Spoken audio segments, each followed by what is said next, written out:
So speaking of mods, from the beginning there were people making mods, doing all kinds of crazy things. The first time I played, I installed a mod that had unicorns and stuff in it, right? Like, you have kind of allowed that to happen, and then now we have the development of a mod API. Like, how do you feel that that has affected the game itself? Or what part of that is in the plan? What part is in the plan? That made no sense. I stated that question entirely wrong. What I meant was, like, how did all of this modding kind of fit into what you were originally trying to do? The modding wasn't in the plan at all from the start. It was because I was doing it in Java, it was so easy to modify the code. And then people started playing with it, and I thought, well, that's awesome. I also felt a bit threatened, like as a programmer and a game designer, but I decided, like, I'm not gonna do anything about it. I'm just gonna let people do it. If I feel threatened, I just look the other way around or something. And then we decided to do mod API, but that turned into a bit of a problem because the API now, which is basically the entire source code, it's so much better than any API we could ever make. So we're trying to figure out how to do that now. How do you think that the modding, like, has that affected the game development at all? I mean, sometimes it's inevitable that people will do things with what you've created that are good ideas, and then you may implement those ideas later. Like, how much does that come into play? Yeah, that's actually, back when I was working with me and Jens, Jens would find these cool mods that added something that we kind of wish we had done. Like the smooth lighting is probably the biggest one. So we work with that kind of actually add it to the game proper. And there are a few other things like that. I don't remember because exactly because I got put on the spot. But it's, I think, the smooth lighting is like a perfect example of that. Like, so, I mean, this happens with other things as well. Like, Apple makes an iPhone, people jailbreak it, and then they write all of these jailbroken apps for it, and then later you see those features in there. Was there ever a point where you really felt, okay, this is actually valuable to us as a resource of seeing what people can do with this, or was it truly just an accident and that's how it just kind of played out? No, when I saw people started making mods, it made me think back to like Half-Life and doing other things that people are modding, and I know that that's been really good for the community for those games. So I always saw it as a big benefit. So the indie gaming community at large, like, you've invited some indie gamers here, they have panels here through the entire weekend. Like, you obviously support that whole field. Mojang itself, although it is an independent company, has grown quite large. Like, what kind of camaraderie do you still feel with that indie community, and why is it so important to you? I think it's, I try to avoid the, like, indie kind of label because it implies it's not real games, and you don't really need to make the distinction. But to me, it's the kind of indie scene has kind of made it possible for very small studios to make games, which again brings out the personality in a big way. And that's something I really, really like in games. You can, like, you're playing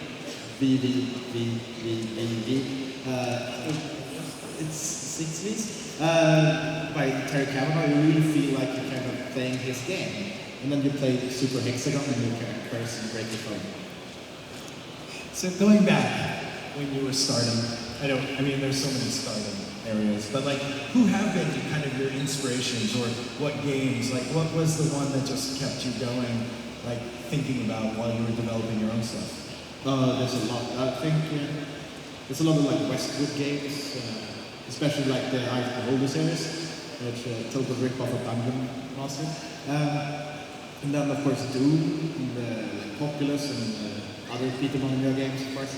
And then the Ultima series. There's a lot of like these games, and like a common theme in most of them is like it's a really there's one individual kind of strong designer behind it. So you're wearing this shirt. Yeah. You're calling this 10 to the Sea. Yeah. There's no official pronunciation. I just say 10 to the Sea. That's what you said. Can you tell us a little bit about this? Well, I'm trying to make a space game, and I'm not sure it's going to be fun yet. I think it is. There's a backstory, and there's like a laser gun, and you can jump. And eventually you'll have like an entire spaceship, and you and your friends can kind of try to keep alive in a very desolate future. And hopefully it turns into like a chaotic but fun experience of like crash landing into a planet and having to scan resources to pick your ship and stuff like that. Right now it's just an empty chip. So you've put out clips already, people have seen it. Like, following Minecraft, and then you took a little time where you weren't coding, and now you're getting back into it. I see you sometimes like just happily coding. How much of it is affected by the fact that you've already made Minecraft and now you're making this new game? Do you think about that a lot? Like what that means? Yeah, that was right after I kind of stepped down. That was a big thing. It was like, there's no way I could ever follow this up. And do I need to follow it up, or how should I do that, and how should I think about it? And then after a while, I just started missing programming, and I had this basically for a long time. So I just started working on that. And like, yeah, this is actually fun. It's kind of a very nerdy game because it's like an actual working CPU in it, and it's gonna be like you have to work together in a team, possibly.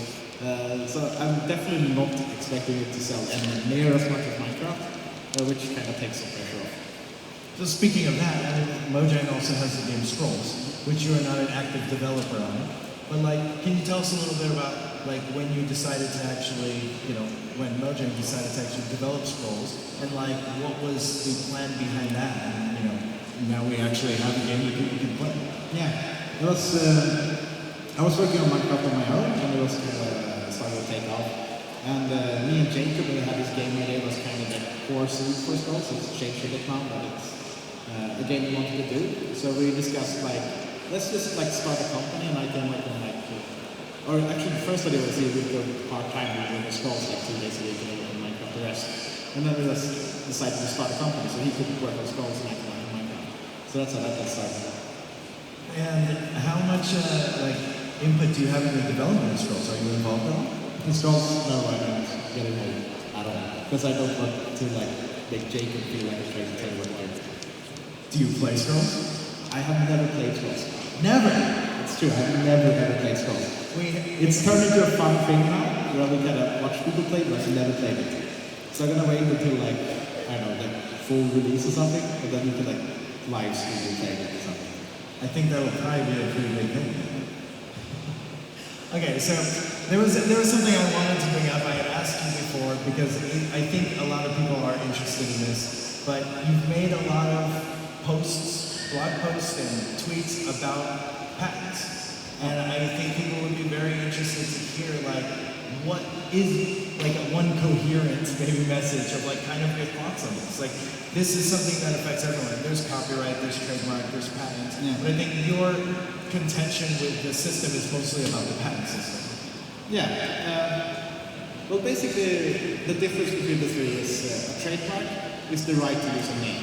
Like you have a product and you call it product B. And you don't have other people to say this is product B and kind of confuse your customers. And then you have copyright, which is if you actually make something, you get to say how it gets distributed. And then you have patents, which is even one step further removed, which is you have an idea and someone else can't use that idea. And the sharing of ideas is how all of society has happened more or less. You can't just go, oh, I thought of stairs. That's a very clever way of getting up. And you can make stairs now. It's not you can't steal my stairs, because that's copyright, but it's you can't make stairs at all. But what if we make a slightly different stair, I patented the process of getting up. And it's very, very harmful. The idea behind patents is to reward inventors who come up with these really complex ideas and spend a lot of money trying to figure stuff out, especially like in medicine. But in a field like software, where innovation is so fast, I mean, a piece of software that's 5 years old is outdated by far, and the patents last much longer than that. And it's just very bad for everyone. And if you look at what's going on with like patent lawsuits and stuff, it's not good at all. So how do we fix this? Is that an answer to the question? Yeah, we get rid of all patents. We maybe keep getting rid of patents. Do you think you can make that happen? No. Okay. Just wanted to know. I will try. In a little bit, we're going to go ahead and start taking questions from the audience. So I believe the microphone is over here. Can you guys go ahead and start a line over here? Please don't run. I see you all running right now. over here, see where that light just came on that microphone? We're going to line up there and take questions from the audience. So if you have a question for Marcus, for Notch, now is the time to line up, and then you can ask him.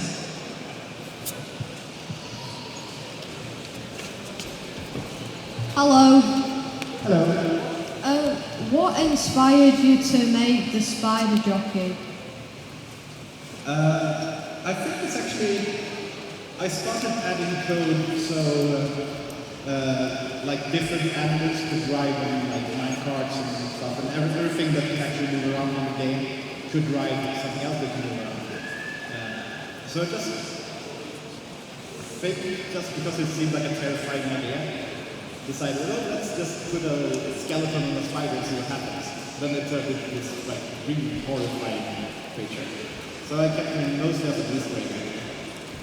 So how many of your ideas are just like that? You just implement an idea that comes to a head, rather than actually thinking it all the way through, like a percentage or? No, I mean, like, is that a big part of the way that you develop? Like, just kind of throwing it out there, seeing if it works? Yeah, I think lucky accidents are a big part of like game design. So as opposed to a fully thought out idea. Yeah. Go ahead. I was thinking about Optifine and the Minecraft texture packs. When you don't use like texture pack patches and Optifine, they look very weird. Oh yeah. I was thinking about, are you planning on making Optifine and MC Patcher maybe a part of the game, because it would make it much simpler to make HD texture packs and use them? I don't know, you don't have to ask yet. I think that's probably a good idea. Yeah, it's just very complicated. And guys, keep in mind that Marcus is no longer the lead developer of Minecraft, and later today we will have another panel that there will be Marcus and Jens at the same time. So if you have like future Minecraft development questions, this is probably not the session to ask. Go ahead. A while ago you had a game of Quake with Team Evo and you won. Did they actually write that song that they promised they would? Yes, they did. I think they recruited it. Okay. Do you think that Minecraft will grow bigger than, or will grow as big as some of the world's leading games? In some senses, I think it's already bigger than a lot now. Mostly because the community is so amazing. I mean, if you look at the number of YouTube videos, I think Minecraft is the #1 game in the world, and like just content out there for it. In number of units sold, I don't think that's important. That's you guys, the community. Yay on you! I've had a question, I wondered for a long time. Minecraft was just starting, or at least I read that there were a lot of different things, like the zombie boys and Steves and the Ranas and stuff. What? When Minecraft was really different, when it just started. Because didn't you make a video out a long time ago about gears, like very early Redstone? Oh yeah. I just wondered what happened actually there. Why is it so different today?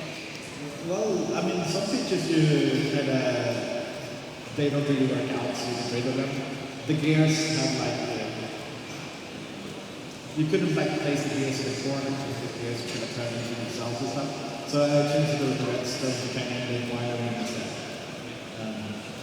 And there are other features that just get scratched because